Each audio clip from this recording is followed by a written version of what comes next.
विद्यार्थी, आज मी तुम्हाला महाराष्ट्रातील महान संत एकनाथ यांची माहिती सांगणार आहे. संत एकनाथ यांचा जन्म अंदाजे इसवी 1533 मध्ये पैठण येथे झाला.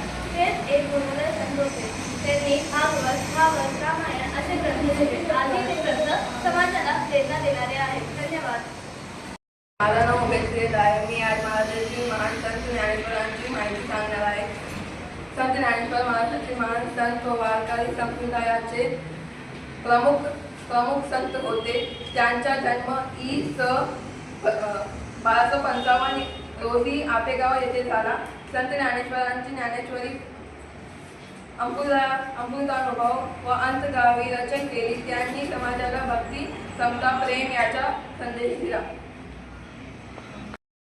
सुप्रभात. माझं नाव सौरेश. आज मी तुम्हाला महाराष्ट्रातील महान संत बहिणाबाई यांची माहिती सांगणार आहे.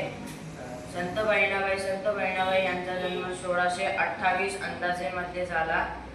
त्या महाराष्ट्रातील महान संत कवयित्री होत्या. त्या संत तुकाराम महाराजांचे शिष्य होत्या.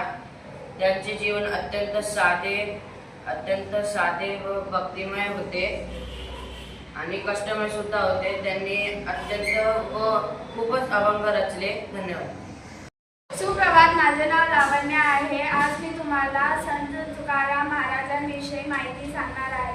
संत तुकाराम महाराज हे महाराष्ट्रातील महान संत व कवी होते. त्यांचा जन्म इ.स. 1608 रोजी झाला होता.